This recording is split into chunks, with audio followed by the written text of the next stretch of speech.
قرآن کریم میں اللہ تعالیٰ کا ارشاد ہے ان ھذا القرآن یہدی للتی ہی اقوم، کہ یہ قرآن اس راستے کی طرف رہنمائی کرتا ہے جو سب سے سیدھا راستہ ہے، جو سب سے بہتر راستہ ہے، جو سب سے آئیڈیل اور اچھا راستہ ہے۔ ہم نماز میں دعا مانگتے ہیں نا، اہدنا الصراط المستقیم صراط الذین انعمت علیہم، اور پھر کہتے ہیں غیر المغضوب علیہم ولا الضالین، کہ اللہ ہمیں صراط مستقیم پر چلا۔ اور ساتھ ہی ہم یہ کہتے ہیں کہ یا اللہ ان لوگوں کے راستے پہ چلا جن پر آپ نے انعام کیا ہے، اور ان لوگوں کے راستے پہ مت چلا جن پر آپ کا غضب ہوا، اسی طرح گمراہ لوگوں کے راستے پر بھی مت چلا۔ قرآن کریم میں اللہ تعالیٰ کا ارشاد ہے، حضور علیہ الصلاۃ والسلام کو مخاطب کر کے اللہ تعالیٰ فرماتے ہیں انک لتہدی الی صراط مستقیم، کہ آپ لوگوں کی رہنمائی کرتے ہیں صراط مستقیم کی طرف۔ اسی طرح قرآن کریم میں آتا ہے انک علی صراط مستقیم، کہ آپ سیدھے راستے پر ہیں۔ اس کا مطلب یہ ہوا کہ اگر ہم صراط مستقیم پر چلنا چاہتے ہیں تو ہمیں اس رہنمائی کو فالو کرنا ہوگا، اس رہنمائی پہ چلنا ہوگا جو رہنمائی اللہ کے رسول صلی اللہ علیہ وسلم نے اس امت کو دی ہے۔ اللہ تعالیٰ نے قرآن کریم اپنے رسول پہ نازل کیا، اور رسول نے اللہ کا وہ کلام ہم تک پہنچایا۔ قرآن کریم میں اللہ تعالیٰ کا ارشاد ہے فطرت اللہ التی فطر الناس علیہا، کہ یہ وہ فطرت ہے جس پر اللہ نے لوگوں کو پیدا کیا ہے۔ انسان جتنا اپنی فطرت سے دور ہوتا جاتا ہے اتنے اس کی زندگی میں مسائل بڑھتے چلے جاتے ہیں، جتنا وہ فطرت کے قریب ہوتا ہے اتنا اس کی زندگی میں مسائل کم ہوتے ہیں۔ آپ آج دیکھ لیں ہماری جو زندگی ہے، اگر ہم غذا کی بات کریں، اللہ تعالیٰ نے یہ باڈی بنائی ہے تو اس باڈی کی کچھ ریکوائرمنٹس ہیں کہ اس باڈی میں کیا چیز ہے جو یہ باڈی ایکسیپٹ کرے گی اور کیا چیز ہے جس کو یہ باڈی ریجیکٹ کر دے گی۔ تو جو چیزیں اللہ نے اس باڈی کے لیے بنائی ہیں وہ اگر اس باڈی میں جائیں گی ایکسیپٹ کر لے گی، اور اگر اس باڈی کے لیے چیز نہیں بنائی آپ زبردستی اس میں ٹھوسیں گے، انڈیلیں گے، باڈی ریجیکٹ کر رہی ہے، آپ پھر اس کو باڈی میں انڈیل رہے ہیں، ٹھونس رہے ہیں، تو نتیجہ کیا ہوگا؟ باڈی ریئیکٹ کرے گی نا، مسئلہ ہوگا، یا بدہضمی ہوگی یا الٹی ہوگی، یا وہ ڈپینڈ کرتا ہے کہ آپ نے کیا باڈی میں ڈالا۔ زہر ڈالا ہے تو بندہ مر جائے گا، کوئی اور چیز ڈالی ہو سکتا ہے بدہضمی ہو جائے، کوئی اور چیزیں ہو سکتا ہے اس سے کوئی بیماری لگ جائے۔ کیوں؟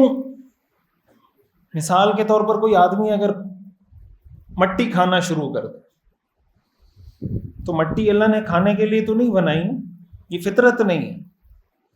اب کوئی مٹی کھانا شروع کرے تو اس کا نقصان ہوگا نہیں ہوگا؟ جیسے ہمارے ہاں لوگ سگریٹ پیتے ہیں، گٹکا کھاتے ہیں، ماوا کھاتے ہیں، طرح طرح کے نشے کرتے ہیں، نسوار رکھتے ہیں، جو بھی مختلف نشے ہیں۔ یہ ہمارے ہاں جو جنک فوڈ کھایا جاتا ہے، افطاری میں جو ہم سموسے پکوڑے ساری چیزیں کھا رہے ہوتے ہیں، تو ایک لمٹ میں تو یہ ساری چیزیں کسی حد تک گزارا چل سکتا ہے باڈی کا، لیکن جب وہ لمٹ کراس ہو جاتی ہے تو آپ مجھے بتائیں، جب آپ سگریٹ پیتے رہیں گے، ماوا گٹکا کھاتے رہیں گے، یا کوئی آدمی چرس پیتا رہے گا، ہیروئن پیتا رہے گا، تو یہ فطرت ہے یا خلاف فطرت ہے؟ بولیں، خلاف فطرت ہے نا۔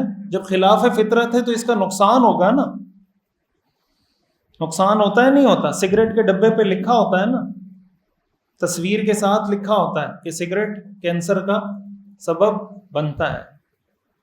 تو جتنا فطرت کے قریب ہوں گے اتنا آپ کی زندگی میں مسائل کم ہوں گے، مشکلات، بیماریاں، پریشانیاں کم ہوں گی، اور جتنا فطرت سے دور ہوتے چلے جائیں گے اتنی آپ کی زندگی میں پریشانیاں، بیماریاں، ٹینشنیں بڑھتی چلی جائیں گی۔ ہوتا کیا ہے، انسان جب خلاف فطرت کسی ٹریک پہ چلتا ہے اس کو وقتی طور پہ مزہ بہت آتا ہے.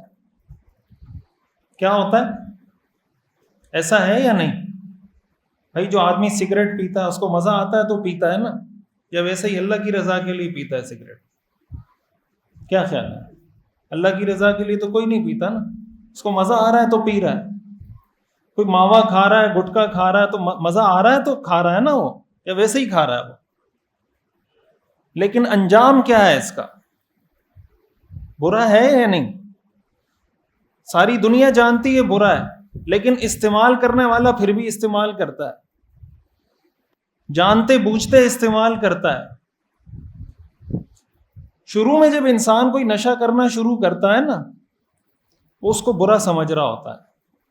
ایک وقت آتا ہے کہ وہ نشہ کرتے کرتے وہ اس کا اتنا عادی بن جاتا ہے کہ پھر وہ اس کے لیے دلائل بھی گڑھ لیتا ہے. ایسا ہے یا نہیں بھائی؟ جس آدمی، ایک وہ آدمی ہے جس نے ابھی سگریٹ پینا شروع کیا ہے، ایک وہ آدمی ہے جس کو کیا کہتے ہیں، چین سموکر بولتے ہیں، کیا بولتے ہیں، جو 20 سال سے سگریٹ پی رہا ہے.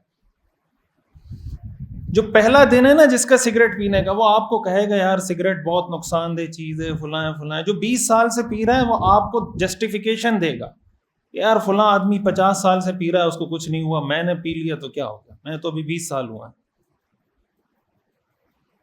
خلاف فطرت کام کرنے کا نتیجہ یہ ہوتا ہے کہ انسان کو وقتی طور پہ مزہ آتا ہے، اور اس مزے کی وجہ سے وہ دھوکے میں پڑ جاتا ہے، اور اینڈ میں خدا نہ خواستہ اس کو کوئی بیماری لگتی ہے، کینسر ہوتا ہے، کوئی بھی مسئلہ ہوتا ہے، پھر ساری دنیا اس کو کوستی ہے نا، خود اپنے آپ کو بھی کوستا ہے. یار مجھے ابا نے بھی سمجھایا، بھائی نے بھی سمجھایا، اماں نے بھی سمجھایا، بیوی نے بھی سمجھایا، بچوں نے بھی سمجھایا،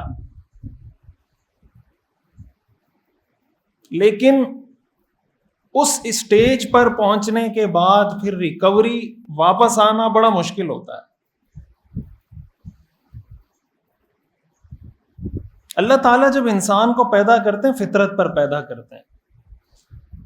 حدیث میں آتا ہے نا، کل مولود یولد علی الفطرہ، ہر بچہ فطرت پر پیدا ہوتا ہے، فطرت اسلام پر پیدا ہوتا ہے. فَأَبَوَاهُ يُهَوِّدَانِهِ أَوْ يُنَصِّرَانِهِ أَوْ يُمَجِّسَانِهِ، اس کے والدین اس کو یہودی بناتے ہیں، اس کے والدین اس کو عیسائی بناتے ہیں، اس کے والدین اس کو مجوسی بناتے ہیں. پیدائشی طور پر کوئی یہودی، عیسائی، مشرک، ہندو نہیں ہوتا، جیسے پیدائشی طور پہ کوئی سگریٹ پینے کا عادی نہیں ہوتا، پیدائشی طور پہ کوئی ماوا کھانے کا عادی نہیں ہوتا، پیدائشی طور پہ کوئی چرس پینے کا عادی نہیں ہوتا. اس کا ماحول اس کو چرسی، ہیروئنچی بناتا ہے، اس کا ماحول اس کو سگریٹ پینے کا عادی بناتا ہے. اگر وہ ماحول اس کو نہیں ملتا، آج یہاں ہم لوگ بیٹھے ہیں، ہم میں سے کتنے لوگ ہیں ایسے ہوں گے جو یہ سارے کام کرتے ہوں گے؟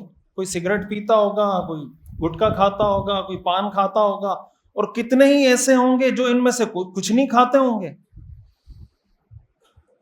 دونوں جو کیٹیگریز یہاں اس وقت موجود ہیں، دونوں ہی انسان ہیں. کیا خیال ہے؟ دونوں ہی ایک جیسے انسان ہیں، ایک جیسے کان، ناک، باڈی، سب کچھ ایک جیسا ہے. کس چیز کا فرق ہے کہ ایک آدمی سگریٹ پی رہا ہے، اس کے پڑوس میں بیٹھا ہوا دوسرا شخص نہیں پیتا. ایک آدمی نسوار رکھتا ہے، دوسرا آدمی اس کے پڑوس میں بیٹھا ہوا ہے، اس نے کبھی ساری زندگی نسوار نہیں رکھی. فرق کس چیز کا ہے؟ اس کے ماحول نے اس کو بنایا، اور اس کے ماحول نے اس کو بچایا.